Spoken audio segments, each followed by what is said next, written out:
Bonjour, bienvenue dans Math plus 1, saison 4, épisode 1, la logique. Ce sont des cours de mathématiques de niveau Bac plus 1.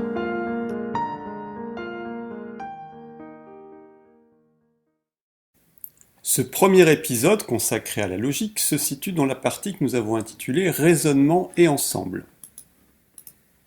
La partie Raisonnement et ensemble comporte 6 épisodes.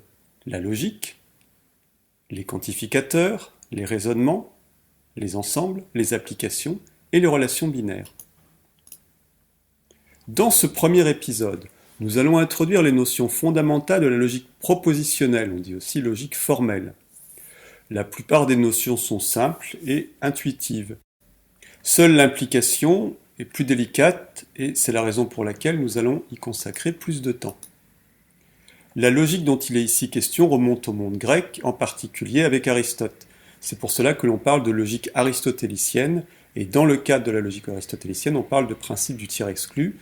Une chose peut être vraie ou fausse, mais pas les deux en même temps, ni l'une ni l'autre. Au programme de cet épisode, premièrement, présentation de ce qu'est une assertion logique, un prédicat. Ensuite, nous verrons le « et logique » et le « ou logique ». On appelle ça des disjonctions et des conjonctions. Puis deux parties consacrées à l'implication logique, qui, nous l'avons vu, est plus délicate. Une courte partie consacrée à l'équivalence logique, ce qui correspond au si et seulement si. Et enfin, une dernière partie dans laquelle nous ferons le point sur ce qu'il faut retenir. Première partie, assertion logique, prédicat. Qu'est-ce que c'est qu'une assertion ? Eh bien, une assertion, c'est un énoncé qui peut être vrai ou faux. Alors, on dit assertion, on dit également proposition. Ce sont deux termes qui sont synonymes. Voici quelques exemples. Premier exemple, 5 plus 4 égale 8. Cet énoncé est faux. Deuxième exemple, 19 égale 9 plus 10. Cette fois-ci, l'énoncé est vrai. Troisième exemple, 4 plus 8. Eh bien, cette fois-ci, ce n'est pas une assertion. En effet, on ne peut pas dire que 4 plus 8 est vrai ou est faux. On désigne généralement une assertion par une lettre majuscule, P, Q, R, etc. Pour écrire qu'une assertion est vraie, on utilise la lettre V, V comme vrai. Pour dire qu'une assertion est fausse, on écrit F. Alors vous remarquerez qu'on a utilisé un symbole qui ressemble au signe égal, sauf qu'il a 3 petites barres. C'est pour faire la différence avec le égal. On appelle ça équivalent. On dit donc que P est équivalent ou a comme valeur de vérité vrai. Dans la deuxième ligne, on a P a comme valeur de vérité fausse. Donc on considérera que ce signe avec 3 barres veut dire a comme valeur de vérité, ou est équivalent à. Pour décrire une proposition, on dresse sa table de vérité. Bon, là, évidemment, c'est très simple, puisque, d'après le principe du tiers exclu, une proposition ne peut avoir que deux valeurs, soit vraie, soit fausse. Deux propositions sont équivalentes si elles ont la même table de vérité. Donc ici, nous avons une proposition P, une proposition Q. Elles ont exactement la même table de vérité. On écrit donc que P est équivalent à Q. Un prédicat est une assertion qui dépend d'un ou de plusieurs paramètres. Voici un exemple. L'équation ax au carré plus bx plus c égale 0 admet deux racines distinctes. Il y a 3 paramètres dans cette assertion, donc dans ce prédicat, qui sont a, b et c. On appelle tautologie un prédicat qui est toujours vrai. Par exemple, ax égale à x, quelle que soit la valeur du paramètre a, la proposition ax égale à x est toujours vraie. Négation d'une proposition. C'est très facile. La négation d'une proposition, on inverse sa table de vérité. Lorsque P est vrai, non P est fausse. Lorsque P est fausse, non P est vrai. Il y a deux manières de noter ça, soit le petit symbole de négation que l'on met avant la lettre P, ou on met une barre sur la lettre. Lorsque vous effectuez deux négations, ça correspond en fait à ne rien faire. Donc double négation rend la même table de vérité que la proposition initiale. Voici deux exemples de négation. La négation de x appartient à A, c'est x n'appartient pas à A. La négation de x inférieur ou égal à 1, c'est x strictement plus grand que 1. Donc attention, quand on a inférieur ou égal, sa négation, c'est strictement plus grand que. Deuxième partie, disjonction et conjonction. Alors, dans ce qui va suivre, nous allons étudier en fait la valeur de vérité d'une proposition P quelque chose Q dans les 4 cas suivants: le et logique, le ou logique, l'implication et l'équivalence logique. Et je vous rappelle que ce qui nous intéresse, en fait, c'est dans quel cas P quelque chose Q est vrai. Nous commençons par le et logique. On appelle cela la conjonction. Eh bien, le et logique n'est vrai que si P et Q sont toutes les deux vraies. P et Q est fausse dans tous les autres cas. Ou logique, on appelle cela la disjonction. Là, c'est un petit peu l'inverse de la table de vérité précédente. Le seul cas où P ou Q est fausse, c'est lorsque P et Q sont fausses toutes les deux. Donc dans tous les autres cas, P ou Q est vrai. On peut aussi dire ça en disant il suffit que l'une des deux soit vraie pour que P ou Q soit vrai. Les lois et ou ont des propriétés intéressantes. Elles sont commutatives. La commutativité, c'est le fait de pouvoir permuter les termes autour du symbole de la loi. P et Q est équivalent à Q et P. P ou Q est équivalent à Q ou P. Deuxième propriété, l'associativité. L'associativité, c'est le fait de pouvoir placer les parenthèses comme on veut. Prenons le cas du et logique. P et entre parenthèses Q et R est équivalent à entre parenthèses P et Q et R. Évidemment, on a la même chose pour le ou logique. Donc ça, c'est l'associativité, le fait de pouvoir placer les parenthèses comme on veut. Autre propriété intéressante, chacune des deux lois est distributive sur l'autre. Alors je prends juste le premier cas. P et entre parenthèses Q ou R, c'est équivalent à P et Q entre parenthèses ou entre parenthèses P et R. Qu'est-ce qui se passe si on fait la négation d'un et? La négation de P et Q, c'est non P ou non Q. De la même façon, c'est symétrique, si on fait la négation du ou, négation de P ou Q, ça donne non P et non Q.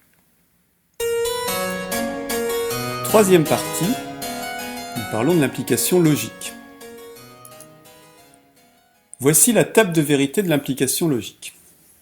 Cette table de vérité, elle est un petit peu surprenante lorsque l'on la voit pour la première fois, elle est moins intuitive que la table de vérité du et logique ou du ou logique, et c'est la raison pour laquelle nous allons détailler cette table. Alors regardons d'abord la première ligne. La première ligne est assez naturelle. Si P est vrai et si Q est vrai, alors P et Q est vrai. Là, jusque-là, pas de surprise. Alors regardons déjà comment se lit ce symbole. Il y a deux manières de le lire, soit on dit P implique Q, deuxième manière de le lire, on dit si P alors Q. Donc, comme je vous l'ai dit, on va détailler cette table de vérité et regarder ce qui se passe ligne par ligne à partir d'un exemple. Alors considérons le fait que x strictement plus grand que 3 implique x strictement plus grand que 1. Et regardons la première ligne de notre table de vérité. Ça veut donc dire que P est vrai, donc que x est effectivement plus grand que 3, Q est vrai, donc x est effectivement plus grand que 1, et bien ça c'est vrai. En effet, x plus grand que 3 implique bien le fait que x est plus grand que 1. Donc là, c'est naturel, c'est intuitif, il n'y a pas de problème particulier. Continuons à exploiter cette première ligne du tableau. X plus grand que 3 implique x plus grand que 1, on dit que Q, donc x plus grand que 1, est une condition nécessaire mais non suffisante au fait que x soit plus grand que 3. Effectivement, pour que un réel x soit plus grand que 3, il est nécessaire, mais ça ne suffit pas, qu'il soit plus grand que 1. Prenons 2 par exemple. Eh bien effectivement, 2 est plus grand que 1, mais 2 n'est pas plus grand que 3. Donc on voit bien que la condition n'est pas suffisante. Continuons toujours avec cette même première ligne du tableau. X plus grand que 3 implique x plus grand que 1. On dit que x plus grand que 3, donc la partie gauche de l'implication, est une condition suffisante, mais elle n'est pas nécessaire. En effet, x plus grand que 3 est suffisant pour avoir x plus grand que 1, mais ce n'est pas forcément nécessaire. Alors maintenant, regardons la deuxième ligne du tableau. C'est le seul cas où P implique Q est fausse. Alors ça veut dire quoi? Si P est vrai, ça veut dire qu'on a bien effectivement des x qui sont plus grands que 3. Si Q est fausse, ça veut dire qu'on a des x qui sont inférieurs ou égal à 1. Alors regardons ce qui se passe. Est-ce que le fait d'être plus grand que 3, ça implique d'être plus petit ou égal à 1? Eh bien évidemment, c'est faux. Donc la deuxième ligne du tableau est elle aussi plutôt intuitive. ça paraît assez logique que P implique Q est fausse dans le cas où P est vrai et Q est fausse. Regardons maintenant la troisième ligne du tableau. Alors ça veut dire quoi cette troisième ligne? P est fausse, donc nous sommes dans le cas où x est inférieur ou égal à 3. Q est vrai, nous sommes dans le cas où x est plus grand que 1. Alors est-ce que le fait que x soit inférieur ou égal à 3 implique que x est plus grand que 1? Eh bien oui, c'est vrai, parce qu'il existe bien des réels plus petits que 3 et plus grands que 1. Prenons 2 par exemple. 2 est bien inférieur ou égal à 3 et 2 est bien plus grand que 1. Donc ne soyez pas surpris, faux implique vrai et vrai, et nous l'avons vu sur cet exemple, que finalement c'est naturel, c'est logique que la table de vérité contienne la valeur vraie dans cette ligne. Regardons maintenant la quatrième ligne du tableau. Dans cette quatrième ligne, les deux propositions P et Q sont fausses. Alors puisque P est fausse, ça veut dire que x est inférieur ou égal à 3. Puisque Q est fausse, ça veut dire que x est inférieur ou égal à 1. Est-ce que tout ça est vrai? X inférieur ou égal à 3 implique que x est inférieur ou égal à 1. Eh bien oui, il existe bien des réels plus petits que 3 et également plus petits que 1. Moins 5 est bien plus petit que 3 et il est également plus petit que 1. Une autre façon de voir l'implication, c'est de la considérer comme une inclusion. Revenons toujours à notre exemple de départ. X plus grand que 3 strictement est équivalent au fait que x appartient à l'intervalle ouvert 3 plus l'infini. Partie droite de l'implication x strictement plus grand que 1 est équivalent à dire que x appartient à l'intervalle ouvert 1 plus l'infini. Or, l'intervalle ouvert 1 plus l'infini contient l'intervalle 3 plus l'infini, ce qu'on a représenté à droite de la figure. L'ensemble bleu est inclus dans l'ensemble orange. Eh bien, en fait, l'implication se traduit dans le monde des ensembles par une inclusion. Effectivement, tous les x qui sont plus grands que 3 sont bien des x qui sont plus grands que 1. Voici donc une autre façon de voir l'implication logique. Alors maintenant, voici une autre façon de présenter l'implication logique. C'est de s'apercevoir que l'implication logique est équivalente à non P ou Q.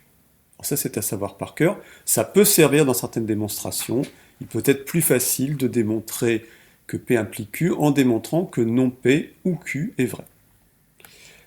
Comment s'en souvenir? Eh bien, rappelez-vous, le seul cas où P implique Q est fausse, c'est le cas où P est vrai et Q est fausse. Bon, bah ça, dans le monde du OU, ça nous donne, puisque P est vrai, elle devient fausse. Q étant fausse, on a faux ou faux. Mais on sait très bien que le seul cas de faux pour le OU, c'est lorsqu'on a P et Q qui sont toutes les deux fausses.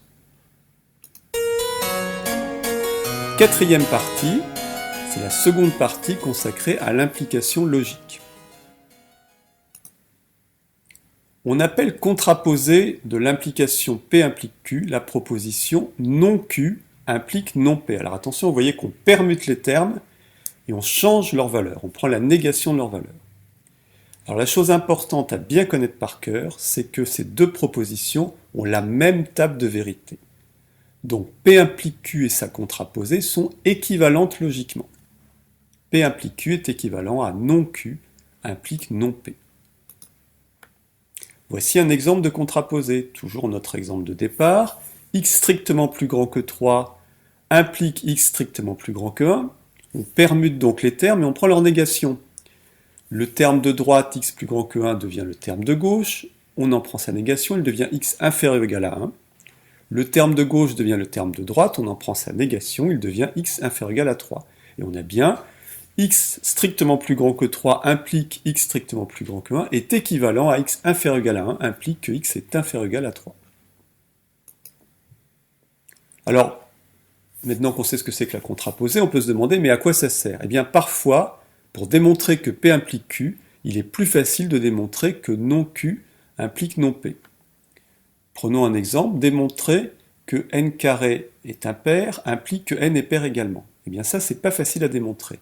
Par contre, la contraposée de ça, c'est si n est pair, alors n carré est pair. Et ça, c'est beaucoup plus simple à démontrer. Nous le ferons dans une vidéo ultérieure.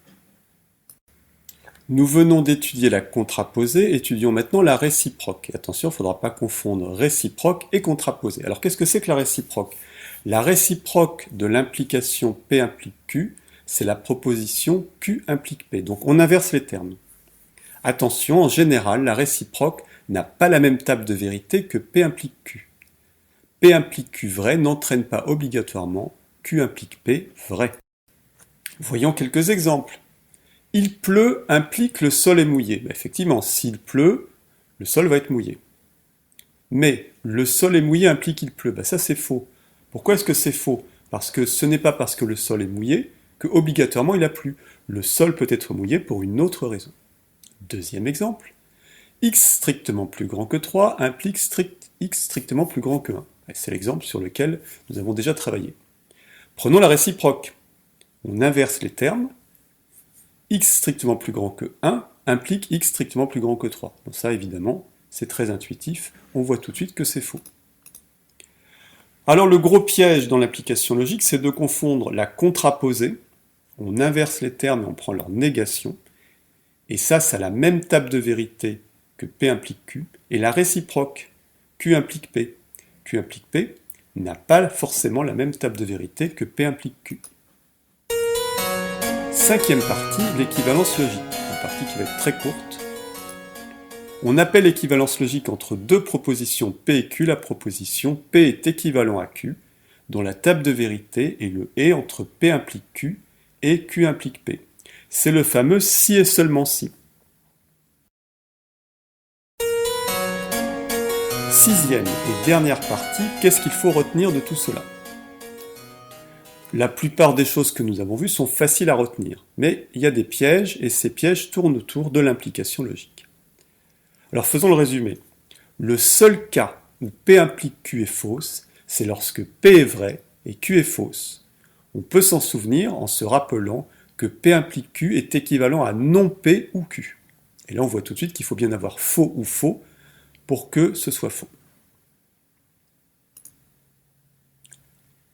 Toujours dans ce qu'il faut retenir, les petits pièges, c'est de mélanger contraposé, réciproque et négation. Donc la contraposée, on permute les termes et on prend leur négation. La réciproque, on se contente de permuter les termes. Et la négation, c'est la négation de l'implication. Alors une autre façon de voir la négation, c'est de dire que c'est P et non Q, qui découle de la formule que nous avons vue précédemment. P implique Q est équivalent à non P ou Q. Enfin, revenons encore une fois sur le piège de la réciproque. Ce n'est pas parce que P implique Q est vrai que Q implique P est vrai également.